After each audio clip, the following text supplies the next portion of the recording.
Bonjour à tous. Je suis ravie de vous retrouver aujourd'hui pour ce webinaire sur le thème de la transformation digitale et en particulier la transformation digitale pour un programme de contrôle de la contamination basé sur l'annexe 1. Donc aujourd'hui, je représente la société Novatech International, dont vous avez déjà peut-être entendu parler. Donc Novatech, c'est une société dont le siège est à Montréal, qui est dédiée à la mise en service, à la mise en place, à la création de solutions logicielles qui sont dédiées aux sociétés pharmaceutiques, dispositifs médicaux, biotech, et qui proposent des solutions logicielles qui ont pour but de vous faire gagner en productivité et tout en restant en conformité. Donc on a plusieurs familles de logiciels, notamment des solutions informatisées qui répondent aux exigences pour tout ce qui est lié à la gestion de la contamination. Voilà, avec le contrôle notamment d'environnement, des validations de nettoyage, des équipements, des utilités, etc. Aujourd'hui, donc moi, Mélanie Rose, j'accompagne les sociétés dans leur transformation digitale. Donc ça fait un peu plus de 15 ans que je suis au service des sociétés, notamment pharmaceutiques, dispositifs médicaux, biotech, pour la mise en place de systèmes informatisés et pour les aider en particulier pour répondre aux exigences réglementaires et normatives dans leur domaine, mais aussi vraiment pour optimiser cette transformation digitale, c'est-à-dire identifier avec eux leurs besoins spécifiques, la manière dont ils vont souhaiter gérer leurs données, quelles interprétations ils auront besoin par la suite, analyse de tendance, etc. Et puis aussi données pour les investigations. Donc j'accompagne les sociétés dans leur transformation. Le programme d'aujourd'hui, donc le programme d'aujourd'hui, ça va être dans un premier temps de parler de transformation digitale. Donc on va explorer les divers aspects de la transformation digitale dans le contexte à nouveau des programmes de contrôle de la contamination et en particulier son alignement avec la nouvelle annexe 1. On va examiner la distinction entre les données numérisées et les données digitalisées. D'accord? Il y a une vraie différence entre les deux, on en parlera. Et puis, à nouveau, l'importance de l'annexe 1 pour la digitalisation.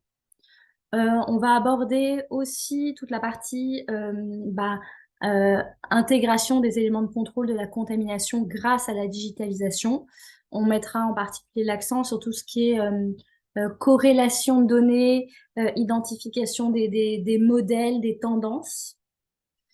Enfin, on va traiter de l'importance de se procurer des outils technologiques, d'avoir les bons outils pour avoir une véritable transformation.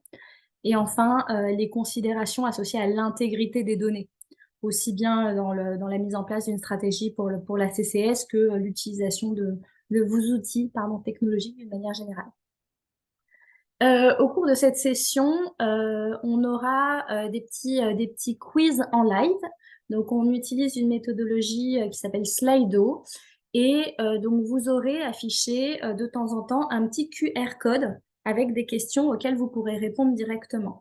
L'idée, c'est simplement de scanner avec votre téléphone le QR code qui s'affiche à l'écran. Et sur votre téléphone, sans même avoir à vous identifier quoi que ce soit, il n'y a aucune conservation de vos données personnelles, et vous pourrez répondre aux questions et on verra les résultats, les réponses aux questionnaires qui s'affichent en direct. Donc ça permet un petit peu d'avoir des informations un petit peu interactives et de discuter ensemble des résultats que vous aurez obtenus. Justement, on commence tout de suite avec un petit quiz.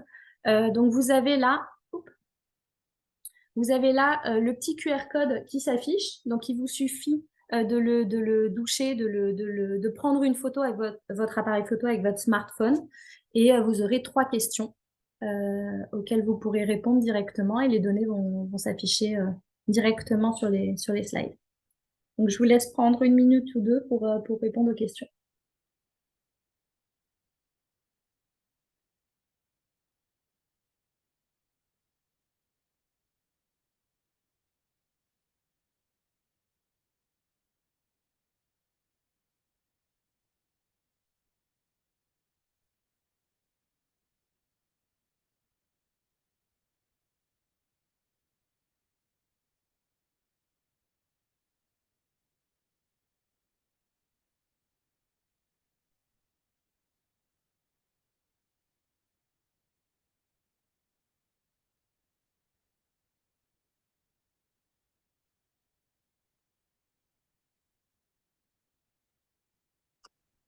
Mélanie, on a une personne qui a levé la main. Est-ce que vous voulez qu'on lui donne la parole? Oui, oui, oui. Ouais. Ok. Alors, normalement, vous pouvez activer le micro. Oui, bonjour, excusez-moi, vous avez dit qu'il y avait trois questions ou une seule question? Il y a trois questions. J'en vois apparaître qu'une. Alors, je pensais que vous pouviez les faire par la suite. Bah, je vais vous les présenter une à une. Alors, elles vont arriver derrière. Vous avez raison. Excusez-moi. Donc, on va discuter de la première question. Ensuite, vous toucherez la seconde et on discutera de la seconde, etc. Il y en aura trois à la suite. Ok. Pour votre commentaire. Alors, première question. Donc, je vois qu'il y a 17 personnes qui ont répondu déjà. Donc, c'est ce que je vois en haut à droite de la slide qui est présentée. Donc, connaissez-vous la différence entre données numérisées et données digitalisées? Donc, essentiellement, par rapport au groupe qu'on est aujourd'hui, il y a 65% des gens qui ne font pas la différence entre les données numérisées et digitalisées. Il y a quand même 35% qui font la différence, donc c'est déjà pas mal. On va en discuter aujourd'hui. Il y a une vraie, c'est pas qu'une subtilité, il y a une vraie différence entre les deux. Ensuite, seconde question. Ah, je vous invite à y répondre aussi. Donc la question, est-ce que vous savez s'il y a des projets de digitalisation en cours dans votre société?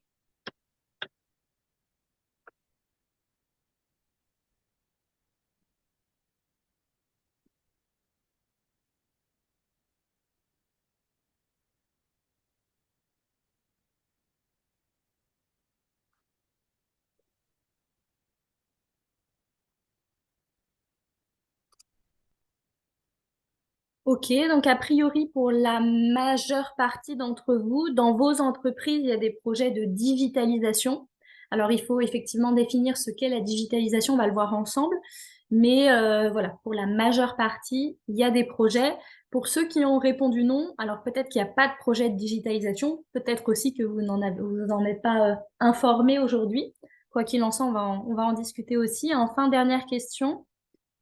Hop. Est-ce que vous savez si les projets, pour ceux qui ont répondu oui à la question précédente, est-ce que vous savez si les projets, ces projets de digitalisation, ils intègrent les données de CCS, c'est-à-dire tout ce qui est lié à la contamination contrôle stratégique?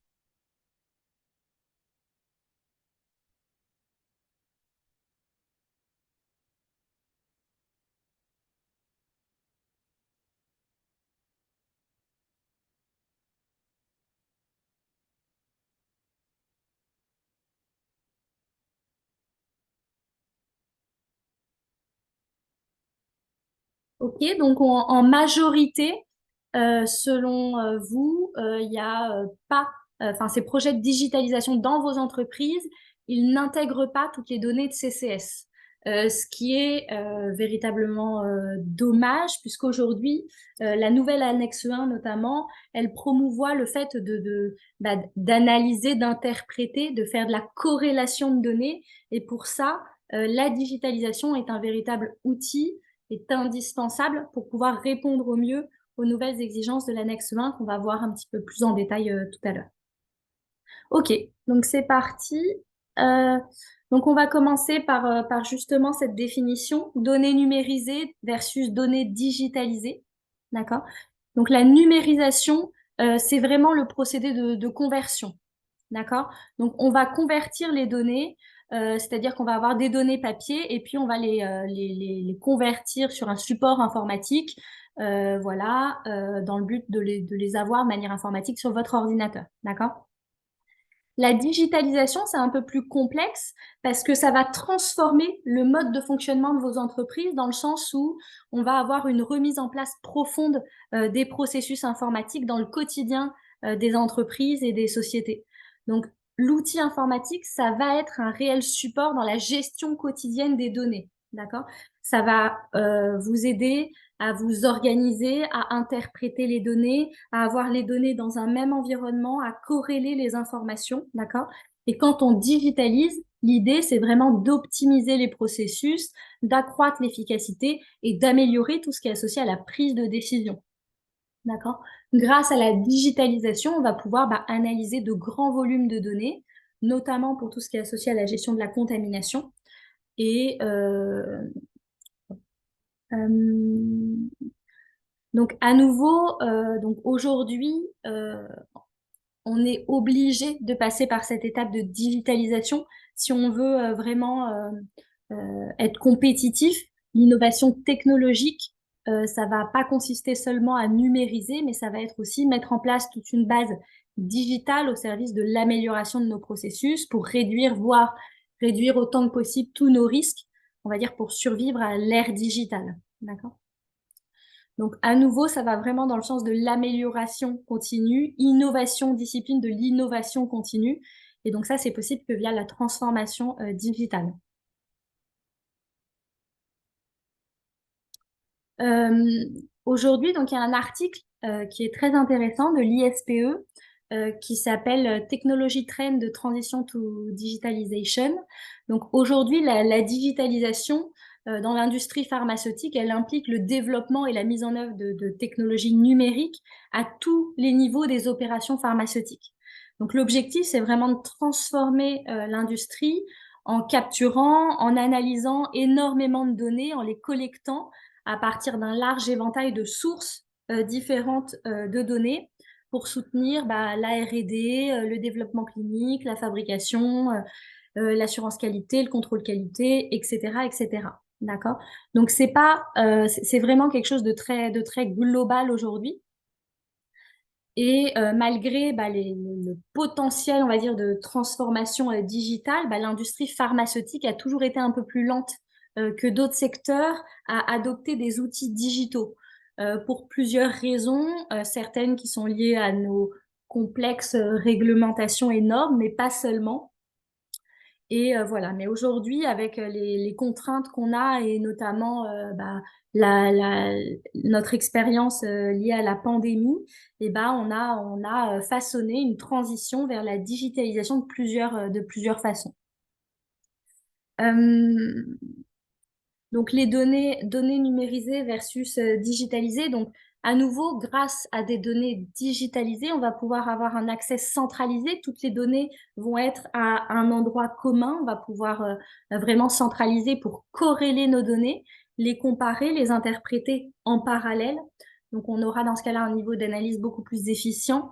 Voilà, une efficacité dans la gestion de toutes nos données d'une manière générale, une surveillance en temps réel et détection immédiate d'événements, notamment d'excursions, d'événements de contamination.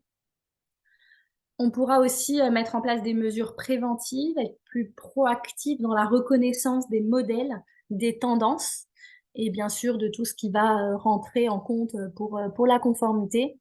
Et puis, on sera plus productif avec une réduction des coûts et on pourra faire diverses intégrations et interfaçages. Je vous ai dit tout à l'heure, l'industrie pharmaceutique, on n'est pas les plus avancés dans la digitalisation. Donc, il y a une étude de McKinsey Global Institute qui compare les différents types d'industries et leur maturité en termes de digitalisation. Donc, on note notamment que tout ce qui est médias, informatique, etc., c'est beaucoup plus avancé en termes de digitalisation que d'autres types d'industries, notamment l'industrie pharmaceutique. Je vais vous présenter une petite vidéo qui décrit un petit peu ça et qui donne quelques éléments de réponse, à savoir pourquoi l'industrie pharmaceutique met un peu plus de temps, en plus de cette notion de réglementation un petit peu lourde pour mettre en place des changements. Enfin, ce sentiment en tout cas. Hop, petite vidéo de un peu plus de 2 minutes.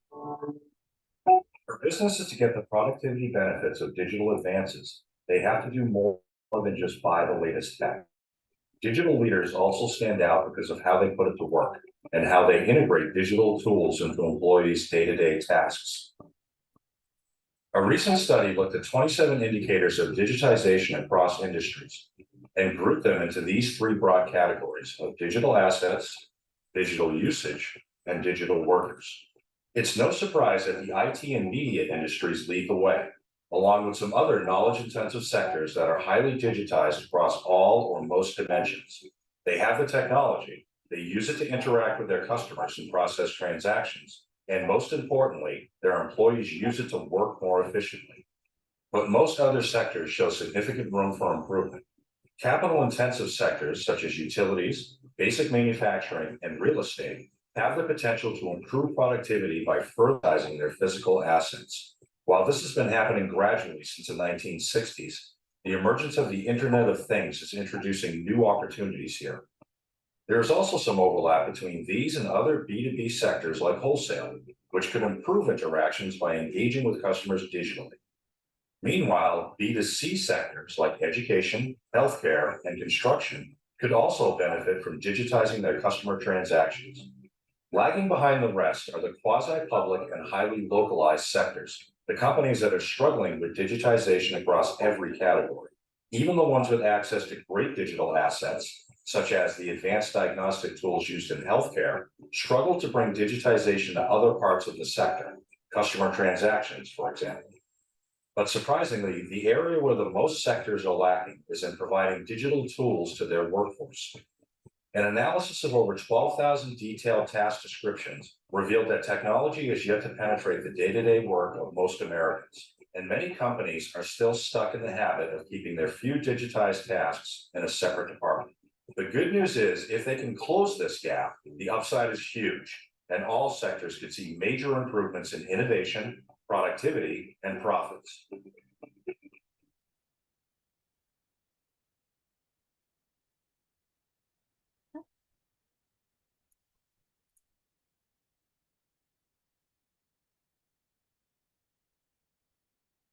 Ok. Donc, à nouveau, le taux d'adoption de la numérisation, il va dépendre pas mal du secteur industriel. Les grands, par exemple, dans l'industrie pharmaceutique, les grands fabricants de produits pharmaceutiques, ils ont une tendance à avoir un peu plus de maturité numérique et digitale que les entreprises de produits génériques. Tout simplement parce qu'à un instant T, ils vont avoir un peu plus de ressources financières, éventuellement meilleur accès aux experts en digitalisation, etc.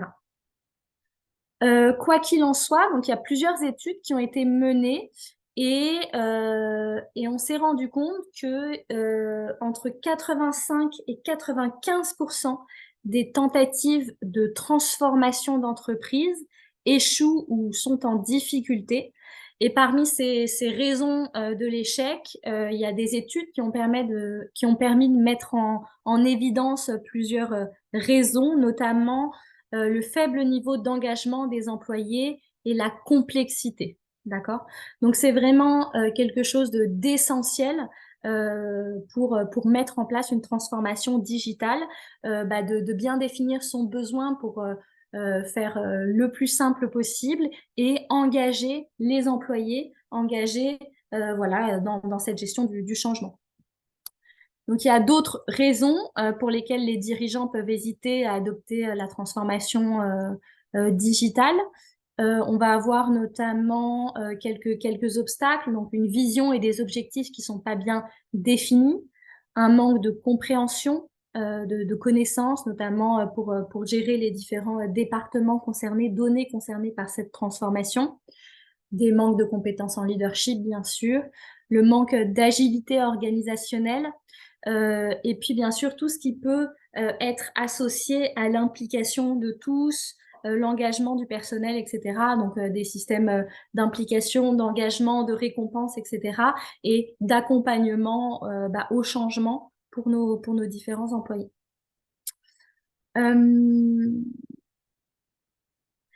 Est-ce que l'approche de transformation, elle varie selon les secteurs? Donc oui et non, quelle que soit l'activité, le domaine d'activité, l'objectif principal, c'est de désiloter, d'accord? Donc retirer les différents silos de données, d'accord? Pour pas qu'il y ait les données de contrôle d'environnement d'un côté, tout ce qui est gestion des équipements d'un côté, etc. Et c'est la plus grosse difficulté de désiloter pour pouvoir avoir cette analyse des données corrélées, d'accord? Voilà.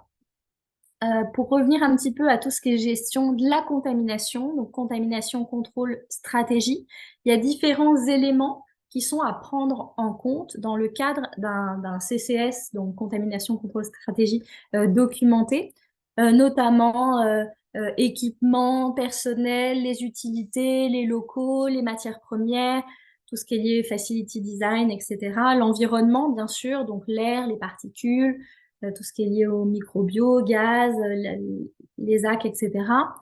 Voilà. Donc la complexité de ce type de données pour la gestion de la contamination, c'est que souvent, ces données, elles sont gérées par différentes personnes dans différents départements et souvent dans différents systèmes informatisés. Donc, c'est très difficile d'effectuer des analyses des causes racines, des root causes, parce que les données se trouvent pas au même endroit, sont pas gérées par les mêmes personnes, etc., etc. Donc, c'est vraiment le challenge quand on met en place une digitalisation pour la gestion de la contamination, de réussir à avoir toutes ces données au même endroit pour pouvoir les comparer, les analyser conjointement et pouvoir avoir une meilleure interprétation. Donc, quelles sont les étapes pour une véritable transformation digitale? Donc, bien évidemment, la première étape, c'est d'évaluer l'état actuel, d'accord?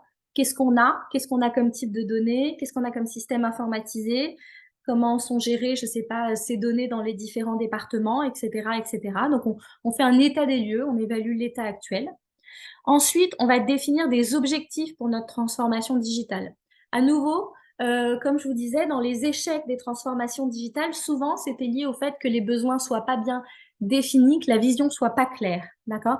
Donc, il faut rédiger un cahier des charges, un URS holistique basé sur les risques, d'accord?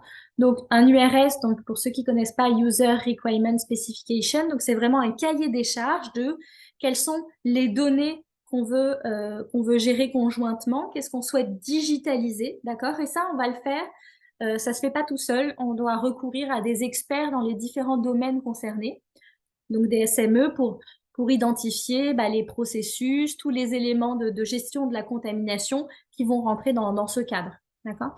Il va falloir bien évidemment identifier les risques liés à la gestion de ces données. D'accord? Donc c'est vraiment une approche basée sur les risques. Et donc, on va créer notre fameux URS en fonction du processus concerné et des risques identifiés. OK? Ensuite, en 3, on doit identifier les sources de données pour tous les sites et tous les éléments de notre gestion de la contamination. D'accord? Donc, quelles sont les sources de données? Par exemple, pour les équipements, peut-être qu'on a un système informatisé qui gère tous les équipements, d'accord? Pour le personnel, pour les utilités, pour les locaux, etc., etc. D'accord? Il faut identifier quelles sont les sources de données. Dans certains cas, ça peut être des données papier, ça peut être des enregistrements sur tel type base de données, ça peut être un logiciel, etc., etc. D'accord? Donc, pour chaque donnée concernée, quelles sont les sources? D'accord? Et enfin, en 4, on va choisir les solutions, d'accord? C'est une étape importante, voir quelles sont les solutions, là où les solutions qu'on souhaite pour la gestion de nos données, pour la gestion de l'analyse de nos données, éventuellement d'IA, d'accord? Enfin, en 5, on va élaborer un processus détaillé et un plan pour la conversion de nos données, d'accord? Donc, on va planifier nos activités, identifier ce qu'on souhaite faire, est-ce qu'il va y avoir de la migration de données, est-ce qu'il va y avoir de la retranscription de données, quelles sont les données qu'on veut conserver ou non, etc. On doit aussi, à cette étape-là, faire très attention à l'identification des ressources, donc les ressources internes qui sont nécessaires, qui sont disponibles, quelle est l'équipe responsable, etc. En 6, on va déployer des solutions de transformation digitale en phase réalisable. Donc, comme tout projet, on fait des phases réalisables et un plan qu'on pourra tenir en s'accompagnant éventuellement des bonnes personnes. Et enfin, contrôler, affiner, améliorer, optimiser, etc. Donc, à des étapes clés, on identifiera si ça fonctionne correctement, on vérifiera, éventuellement on améliorera, etc. Donc ça, c'est des étapes un peu classiques, vraiment très logiques de la transformation digitale. Donc par exemple, pour l'identification des sources de données. Donc là, je vous donne un exemple pour des données qui sont associées à un programme de contrôle des données environnementales, par exemple données, je sais pas, de microbio. Donc on va identifier quels sont les workflows actuels et les workflows futurs pour le processus concerné, et donc ici le contrôle d'environnement. Et voilà, et pour chaque étape, on va identifier quelle est la source des données, le groupe responsable, etc., etc., tous les autres paramètres qui peuvent être pertinents et voilà, éventuellement le temps consacré à la gestion des données. Par exemple, là, si on veut mettre en place un système informatisé pour tout ce qui est gestion de notre programme de contamination, et ben, on va identifier quel est le responsable, le département responsable, donc c'est le laboratoire CQ Microbio. Les données sources, à l'initial, c'est un formulaire papier qui vient de notre système qualité. Dans le futur, notre objectif, c'est d'automatiser tout ça avec une solution logicielle. Voilà, et quelles sont éventuellement les données, quelle corrélation de données on souhaite mettre en place, d'accord? Là, vous voyez, dans la solution future, data corrélation, eh ben, on veut que ça fasse le lien avec tout ce qui est libération LIMS, données du LIMS, et QMS, toutes les investigations en lien avec la qualité. D'accord. Donc là, par exemple, on est sur une partie EM. Si on faisait, par exemple, pour la validation de nettoyage, on pourrait identifier une situation actuelle avec différentes étapes, d'accord? Notamment, on va faire une réunion avec la personne qui est en charge des validations de nettoyage et lui demander, voilà, qu'est-ce qui se passe aujourd'hui dans ton process si tu veux changer un équipement, d'accord? Et on va faire une évaluation, on va voir quels sont les impacts, etc., refaire nos calculs, d'accord? Et ensuite, on va évaluer quel pourrait être le workflow, les étapes avec une solution digitalisée. Typiquement, quand on a une solution informatisée, on va pouvoir gagner du temps en productivité, notamment par le fait que certaines actions peuvent se faire en parallèle, d'accord? Par exemple, pour une gestion de changement, s'il y a des analyses d'impact, il y a plusieurs services qui peuvent faire leurs analyses d'impact en parallèle. Par exemple, le service qualité va le faire en parallèle que le service contrôle qualité, que le service, je sais pas, informatique, etc., etc. Donc, on va gagner aussi du temps dans notre workflow et puis on va par la suite, via une solution globale, éliminer les fameux silos. Donc, lorsqu'on fait une recherche d'outils technologiques, donc il y a plusieurs options, d'accord? Il y a plusieurs options. Il y a des conférences sur des thématiques en particulier. Il y a des forums en ligne. Si par exemple vous allez sur, je sais pas, sur LinkedIn, il y a pas mal de groupes de travail sur des thématiques où c'est pas mal parce que il y a probablement des gens qui sont passés par un projet qui ressemble au vôtre juste avant et qui peuvent vous faire des retours d'expérience ou qui ont testé des solutions et qui vont vous dire un petit peu les avantages, les inconvénients.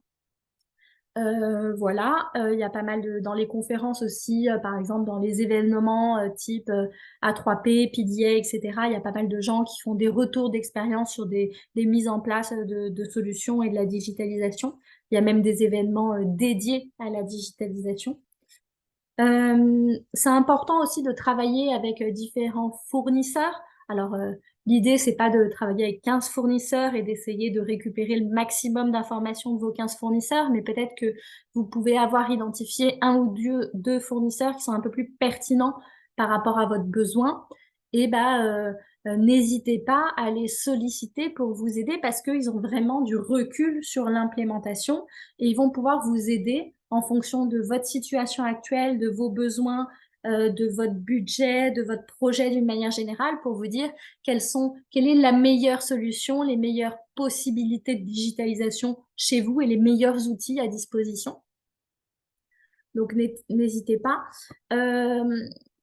Voilà, à nouveau, il y a des organisations, notamment la 3P, il y a des GIC, donc des groupes d'intérêt communs, où ils réfléchissent ensemble à différents industriels pour identifier les meilleures pratiques ou la manière d'interpréter les réglementations, etc. Donc, n'hésitez pas à aller récupérer ce type d'informations.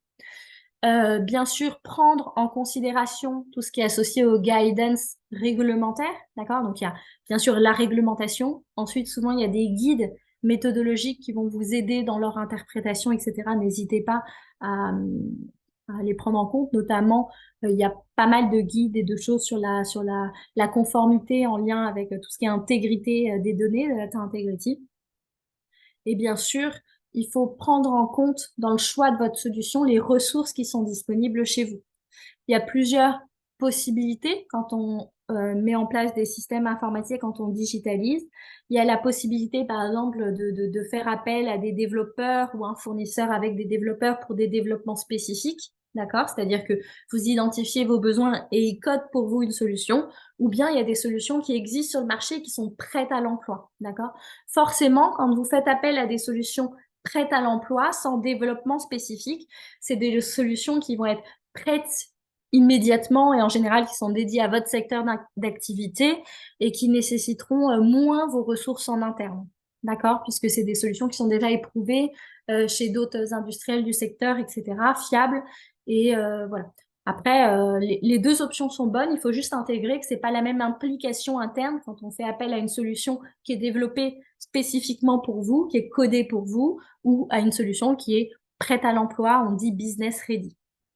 D'accord? On parle aussi parfois de catégorie GAMP. Donc, GAMP 5, catégorie 3 ou 4, c'est des solutions qui sont prêtes à l'emploi avec éventuellement du paramétrage, mais pas de développement spécifique. Alors, la grande question, comment l'annexe 1, elle soutient les solutions digitalisées? D'accord? Donc, dans l'annexe 1, la nouvelle annexe 1, il y a à nouveau l'accent qui est mis sur cette fameuse approche basée sur les risques, d'accord, pour tout ce qui est contrôle de la contamination. On parle d'approche holistique. Donc l'idée, quand on parle d'approche holistique de la contamination, à nouveau, c'est que les données ne soient pas en silo et traitées les unes et les autres de manière indépendante. On doit pouvoir visualiser les données au global, les données de manière corrélée, d'accord, pour avoir cette fameuse approche holistique. On a une non-conformité, on a une excursion, on doit pouvoir rapidement pouvoir visualiser quelle était l'équipe qui a fait les prélèvements, quel était l'équipement qui a été utilisé, quel était, je sais pas, quels étaient les autres contrôles dans cette zone-là, etc. Est-ce que c'est associé, est-ce qu'il y a un lot qui est en production? Toutes les données qui peuvent être liées, etc., doivent être comparées, corrélées, d'accord?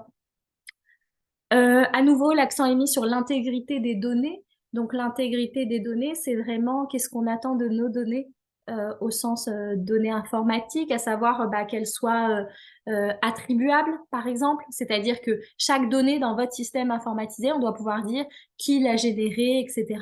Le nom, la personne, ça doit être nominatif. Elles doivent pouvoir être liées à une source de temps, c'est-à-dire qu'on doit pouvoir savoir la date et heure associée à notre donnée, etc., etc. D'accord? Tout ça lié à l'intégrité des données. On ne doit pas pouvoir supprimer de données. Si on modifie des données, ça doit être tracé. D'accord? Et il y a des guidance sur l'utilisation de technologies avancées, notamment tout ce qui est associé à la surveillance et les systèmes informatisés pour la surveillance et le contrôle. Donc, à nouveau, le point vraiment important, c'est tout ce qui est lié à l'approche holistique. Il faut voir toutes les dimensions en parallèle, les comparer, d'accord? Quelques points spécifiques à la réglementation, donc la révision de l'annexe 1. Donc, le développement et de la contamination contrôle stratégie, ça exige une connaissance détaillée des techniques et des procédés. OK. Les sources de contamination sont attribuables aux débris microbiens et cellulaires, par exemple pyrogènes, endotoxines, etc., ainsi qu'aux particules, d'accord, visibles, subvisibles, etc. Donc, un point important, notamment tout ce qui est connaissance détaillée des techniques et des procédés. On voit aussi que, donc là, c'est une liste non exhaustive des éléments qui sont à prendre en considération au sein d'une CCS. Donc, ça doit inclure tout ce qui est mécanisme de prévention, d'accord? Les analyses des tendances, tout ce qui est lié aux investigations détaillées, la détermination des routes causes, d'accord? Les actions correctives, les actions préventives, et la nécessité d'avoir des outils d'investigation véritablement complets. Donc là, l'accent est vraiment mis sur l'interprétation des données. Donc on ne se contente pas d'avoir les données à disposition, on doit vraiment avoir en place des choses qui permettent de les interpréter, d'accord? Via notamment tout ce qui est action préventive, les tendances, les investigations, les routes causes, etc. On doit vraiment utiliser les données pour être le plus proactif possible et les interpréter au mieux, d'accord? Donc, un nouvel extrait de l'annexe 1. Donc, les exigences en matière de surveillance de l'équipement doivent être définies dans un cahier des charges utilisateurs dès les premiers stades du développement et confirmées pendant la qualif. Les alarmes liées au procédé à l'équipement doivent être relevées et évaluées afin d'effectuer des études de tendance, et la fréquence à laquelle les alarmes sont évaluées doit être basée sur leur criticité. D'accord? Donc, à nouveau, la surveillance des équipements, ça va fournir des données qui sont importantes. OK? Et quand on fait de la gestion de la contamination, on doit avoir les données relatives à nos équipements pour faire nos analyses et nos interprétations. Et enfin, les résultats, tous les résultats pour les paramètres critiques et les attributs qualité critiques des utilités, donc là on parle des utilités à haut risque, doivent faire l'objet d'une analyse de tendance régulière pour s'assurer de la capacité du système, reste appropriée. Donc là on parle des utilités, mais à nouveau, ce qu'on dit, c'est qu'on doit faire des analyses de tendance, qu'on doit analyser les données, etc. Donc être le plus proactif possible. On ne se contente pas de gérer les non-conformités lorsqu'elles proviennent, d'accord? Donc l'accent, l'annexe 1, vraiment met l'accent sur tout ce qu'on va faire, comment on va gérer, interpréter, exploiter au mieux nos données, d'accord? Donc lorsqu'on met en place notre stratégie de digitalisation, on doit mettre en œuvre les meilleures pratiques et bien sûr tout ce qui est CCS. Et puis on va automatiser, informatiser certaines choses, notamment tout ce qui est analyse des worst case, les produits à risque élevé, etc., l'identification des zones, des équipements à risque élevé. On va automatiser certains calculs. On va avoir aussi des tendances sur le DHT, CHT. On va faire la détermination, on va faire des analyses pour la détermination des causes racines, donc nos fameuses routes causes. On doit mettre en place aussi tout un processus de notification automatisée pour les utilités, pour l'environnement. Typiquement, par exemple, aujourd'hui, on a des outils informatisés quand on fait le contrôle d'environnement, où on va dire, voilà, ça c'est notre limite d'alerte, ça c'est notre limite d'action, d'accord? Et par contre, on va pouvoir dire dans un système informatique, OK, ma limite d'action, elle est à 2 UFC, d'accord? Mais quand même, lorsque sur, je sais pas, 15 données, on a plus de 4 fois la limite d'action qui est dépassée, je veux être notifié, je veux avoir l'information parce que ça, c'est une tendance qui change un peu et je veux pouvoir interpréter cette donnée. Donc, l'idée dans les systèmes informatiques, la digitalisation, c'est que ça va pouvoir vraiment vous aider à être proactif, à analyser vos données, les interpréter au mieux pour pouvoir anticiper. D'accord. Donc, quand on parle de contamination contrôle, on va avoir plusieurs facettes. On en a déjà un petit peu parlé. Donc, à nouveau, par exemple, si on prend le contrôle de la gestion de l'environnement, trop souvent, les tendances, elles sont basées sur un nombre insuffisant de paramètres. D'accord? Il faut prendre en compte tout un tas d'informations qui vont rentrer dans notre évaluation. D'accord? On a pas mal de fournisseurs ou alors en interne quand on utilise des fichiers interne type Excel pour faire des analyses de tendance, des choses comme ça, souvent on prend en compte 2 ou 3 paramètres. C'est pas suffisant, d'accord? Il faut vraiment utiliser un maximum de variables pour identifier quelles sont nos causes profondes, d'accord? Si on travaille que sur une dimension, on verra qu'une partie de nos données, d'accord? Il faut combiner les données pour avoir une vue complète, les corréler pour trouver notamment la route cause.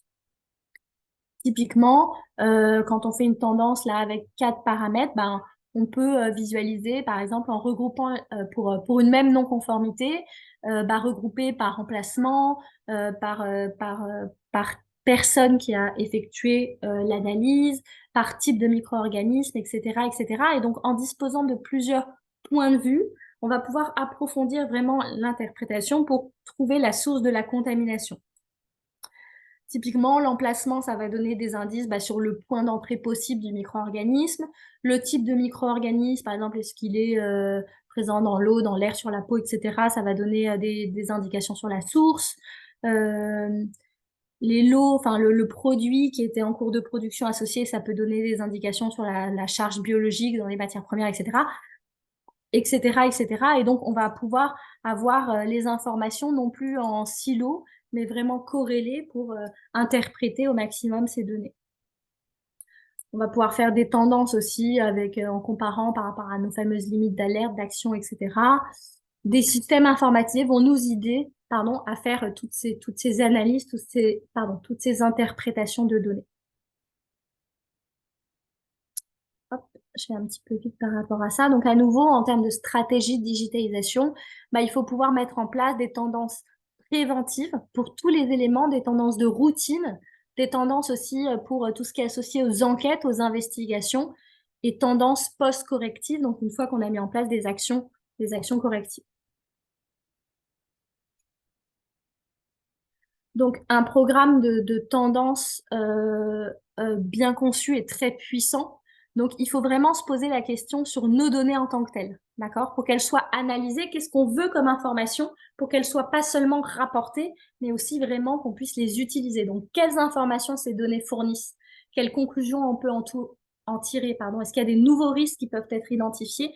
Et quelles sont les mesures, d'accord? Et on doit avoir une analyse critique et détaillée, d'accord, de ces données pour pouvoir avoir un CCS vraiment efficace, une analyse des causes racines pertinente, adaptée, d'accord, et puis évaluer éventuellement les impacts sur le lot, etc., puis améliorer notre processus. Il y a plusieurs risques liés à la digitalisation, bien évidemment. Ces risques qui sont associés aussi à certaines croyances, certaines craintes et souvent aussi à certaines méconnaissances, notamment des outils de digitalisation. Il y a souvent, on a souvent peur par rapport à l'intégrité des données et leur conformité, d'accord? Donc, il suffit d'identifier quelles sont les exigences de conformité sur nos données, d'accord? Donc, aujourd'hui, il y a plusieurs éléments qu'on peut prendre en compte pour définir ce qu'on attend de nos données, notamment, on parle d'éléments ALCOA, c'est-à-dire que les données doivent être lisibles, attribuables, c'est-à-dire qu'on va dire quelle personne a généré cette donnée, elles doivent être audit trailées, donc on doit pouvoir avoir la traçabilité. Donc, tout ça, c'est des éléments qu'on prend en compte qu'il suffit d'identifier. Les risques liés à la cybersécurité. Donc, c'est pareil, il suffit de former les personnes aux meilleures pratiques en termes de cybersécurité. Aujourd'hui, on sait comment gérer la cybersécurité et mettre en place les bonnes mesures de sécurité, des pare-feux, des détections d'intrusion, du cryptage, etc. Et donc, on peut gérer très facilement cette cybersécurité et risques associés. Bien sûr, il y a la notion de challenge technique. On a souvent peur d'un système qui pourrait être indisponible. Donc, on va bien évidemment valider notre système en place pour s'assurer justement qu'il répond bien et qu'il a des exigences en termes de performance. Et puis, bien sûr, on met en place des systèmes de sauvegarde, des plans d'urgence pour minimiser l'impact si jamais il y a des potentielles perturbations. Bien évidemment, il y a le challenge culturel, donc la gestion du changement. Donc, les employés peuvent être réticents au changement, d'accord, et dans la manière aujourd'hui dont ils collectent, ils gèrent, ils analysent les données, d'accord. Et ça peut avoir un très très gros impact sur notre transformation. Donc, c'est quelque chose vraiment à prendre en compte. Et puis, bien évidemment, cette notion de coût. Donc, il faut gérer nos coûts. Alors, les solutions qui sont prêtes à l'emploi sans développement spécifique, il y a une meilleure connaissance des coûts à l'initial. Donc, on va dire qu'ils sont plus maîtrisés, quoi qu'il en soit. Une solution digitale, quelle qu'elle soit, la bonne pratique, c'est de faire un ROI, donc un retour sur investissement, pour identifier combien de temps je mets pour gérer ça aujourd'hui, combien de temps je mettrai demain, quel est le coût de la solution, etc. Identifier tous les coûts, valeur avant, valeur après, pour identifier au bout de combien de temps notre solution elle est rentabilisée entre guillemets. D'accord? C'est des choses qui se font assez facilement sur les outils informatiques. Concernant l'intégrité des données, donc il y a plusieurs réglementations, guidelines, guides méthodologiques à prendre en compte. Vous pouvez vous faire accompagner pour cette étape-là. C'est assez simple quand on a l'habitude et qu'on connaît. Par rapport à l'intégrité des données, donc quand on identifie notre besoin, là par exemple, je reviens sur mon exemple de gestion des données environnementales. Donc là, typiquement, on prend donc sur la partie gauche l'étape du workflow qui concerne EM sampling, d'accord? Donc on identifie qui, quoi, le responsable, etc. Et l'idée, c'est d'aller un petit peu plus loin là dans cette analyse au niveau de l'intégrité des données. Donc je vous disais, les données, selon la réglementation, elles doivent être attribuables, c'est-à-dire qu'on doit pouvoir dire à quelle personne a généré cette donnée. Elles doivent être lisibles et permanentes, d'accord? Elles doivent être contemporaines, c'est-à-dire associées à une source de temps certifiée, etc. Elles doivent être précises et puis complètes, cohérentes, etc. Donc tout ça, c'est des éléments de data integrity.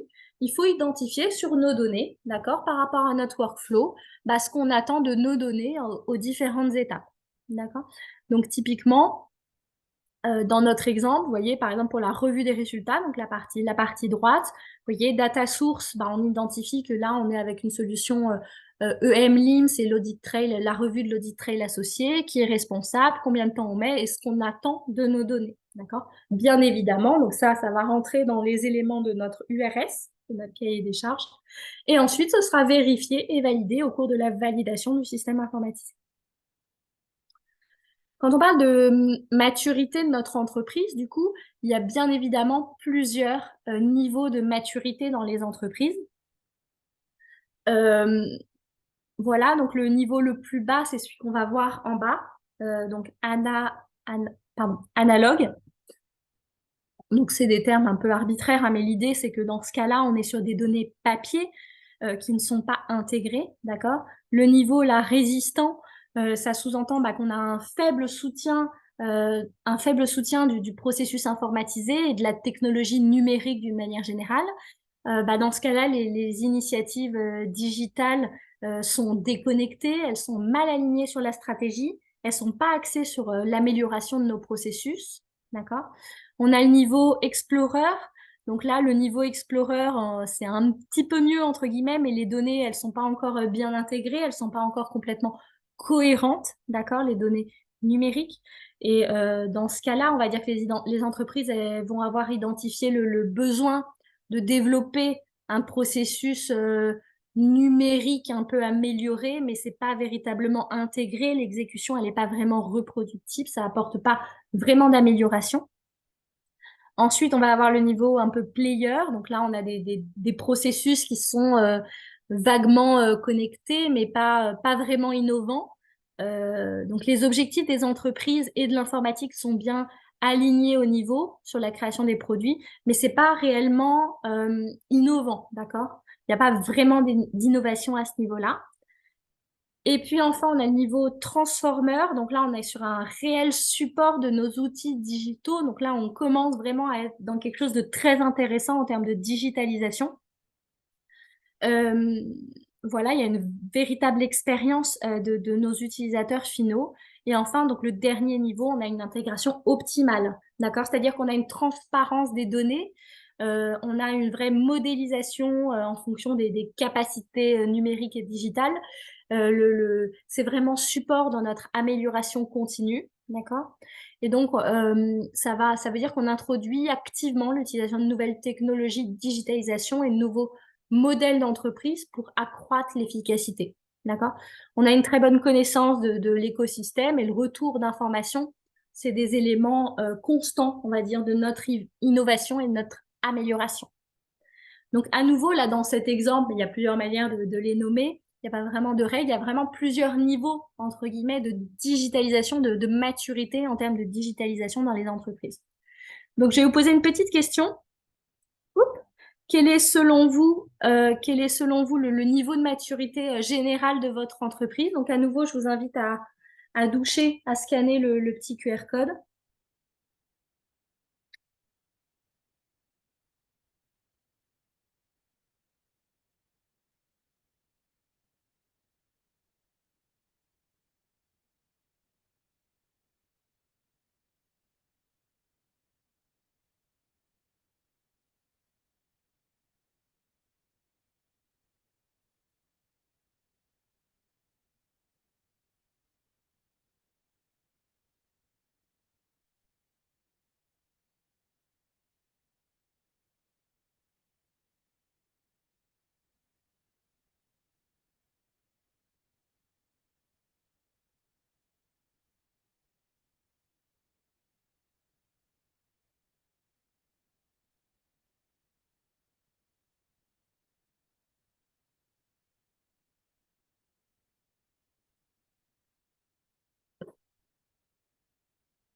OK?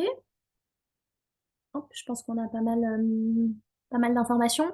Donc, quel est selon vous le niveau de maturité digitale? Donc là, ce qu'on voit par rapport aux 9 personnes qui ont répondu, pardon, excusez-moi, c'est que on est essentiellement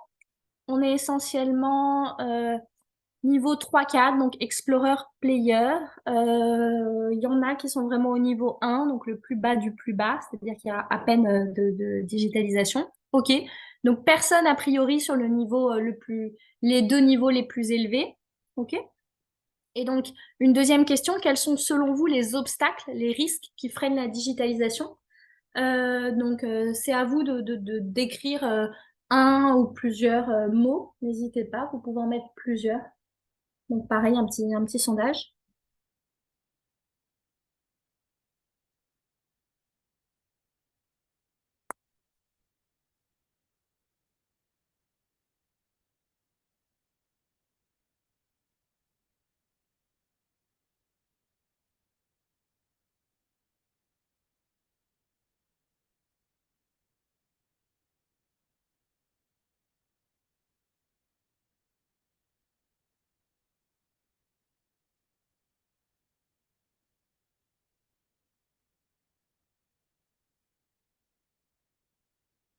Donc là, vous voyez, c'est assez intéressant. Euh, les, hum, les termes apparaissent sur un nuage de données et en fonction du nombre de personnes qui ont identifié un terme, c'est-à-dire que si là, je pense qu'il y a plusieurs personnes qui ont par exemple identifié coûts et ressources, d'accord? Donc on a vraiment, voilà, on voit que c'est les points les plus importants. Euh, Ok, donc VSI, donc à nouveau coûts et ressources, donc ressources internes, effectivement, c'est des projets qui ont un coût. Après, quand on fait une étude approfondie avec un retour sur investissement, on se rend compte dans la stratégie d'entreprise que c'est souvent quelque chose qui a un retour sur investissement assez intéressant, assez important. Donc c'est assez facile, entre guillemets, hein, il y a quand même un peu de travail, mais de justifier un tel projet en interne. Tout ce qui est lié à VSI, validation, etc. Donc c'est tout ce qui est lié au temps nécessaire pour valider notre système. À nouveau, si voilà, effectivement, si on a bien identifié nos besoins, nos URS, déjà l'étape de validation va être plus rapide. Effectivement, c'est un système informatisé dans cet environnement, il faut le valider avant de le mettre en place. Et ça peut prendre un peu de temps. À ce niveau-là, à nouveau, le choix d'une solution prête à l'emploi, ça va vraiment gagner beaucoup de temps et d'énergie au niveau de la validation.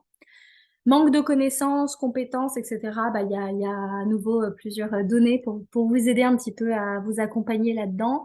Mes connaissances informatiques, effectivement, c'est quelque chose qui doit s'intégrer avec l'équipe informatique aussi, puisque la digitalisation d'un site à l'autre peut être vraiment très différente en fonction de ce que vous avez chez vous.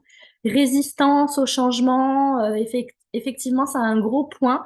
Il devrait ressortir un peu plus parce que en réalité, quand on fait le point sur les échecs dans les transformations, c'est souvent le manque d'implication du personnel et la résistance au changement qui a posé problème.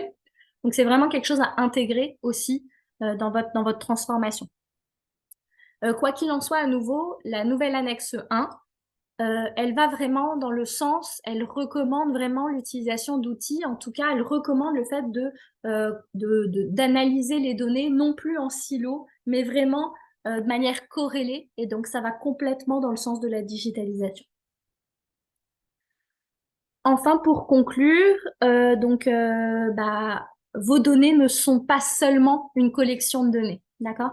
À nouveau, chaque donnée qui est collectée l'est dans un but précis, d'accord? Donc, il faut vraiment trouver une solution digitalisée qui va vous faire progresser dans votre organisation, qui va vous donner une certaine valeur ajoutée et qui va, où vraiment l'interprétation des données va être au centre de tout, d'accord? Euh, à nouveau, les applications de gestion de la qualité et des processus conformes aux réglementations conçues à cet effet et prêtes à l'emploi doivent fournir une analyse holistique et globale. D'accord? Donc, c'est vraiment cette notion holistique globale de la contamination. Donc, l'annexe 1 va dans ce sens et exige qu'on analyse tous les paramètres de manière holistique. Voilà pour la présentation, il est 59. j'ai fait au mieux. Donc l'idée, c'était vraiment de vous donner un petit peu cet overview. Comme l'a dit Aurélien au début, vous pouvez poser quelques questions si vous le souhaitez. Alors déjà, je vais vous donner mes coordonnées ici. Donc, à nouveau, Novatech et moi, en tant que spécialiste produit, on vous accompagne dans cette transformation digitale et nous, on propose des solutions qui sont dédiées aux industries de santé, notamment pour tout ce qui est gestion de la contamination. N'hésitez pas à me contacter si vous avez des questions ou si vous souhaitez des informations complémentaires. Voilà, et n'hésitez pas non plus à aller voir le site Novatech International qui est présent sur le marché, qui propose des solutions sur le marché depuis un peu plus de 25 ans pour les industries du secteur. Voilà, merci à tous pour votre attention et du coup, je vous écoute si vous avez des questions. Alors, il y a juste une question dans la partie QR.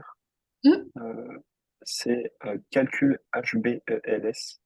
mhm. Pouvez-vous préciser? Oui, alors, c'est un peu, ça va être un peu délicat de rentrer dans le détail ici. On parle de calculs de limites qui sont utilisés lorsqu'on fait de la validation de nettoyage pour notamment tout ce qui est associé à nos produits, à l'évaluation de nos produits worst case. Par contre, si vous le souhaitez, je peux vous rappeler dans la journée pour vous expliquer un petit peu ça. Quoi qu'il en soit, c'est des calculs qui sont associés, qui vont être pris en compte dans nos validations de nettoyage et l'identification de nos produits worst case.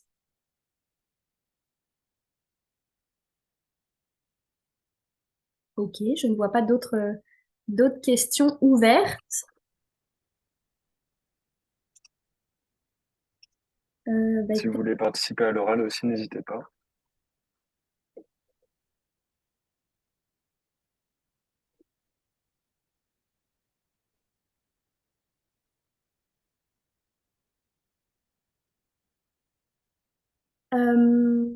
écoutez, quoi qu'il en soit, vous avez mes coordonnées. N'hésitez pas à me contacter si vous souhaitez des informations complémentaires, si vous voulez prolonger une discussion. Voilà, et puis peut-être que je vous croiserai à cette occasion. Je suis présente avec Aram Montazami, un de mes collègues à 3P, donc l'événement à Biarritz, le congrès annuel. Voilà. Donc n'hésitez pas à venir nous voir si vous avez des questions et si vous êtes présents.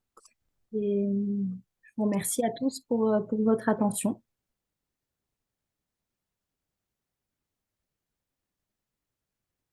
Merci bien. Je vous remercie. Bonne journée à tous. Bonne journée à tous.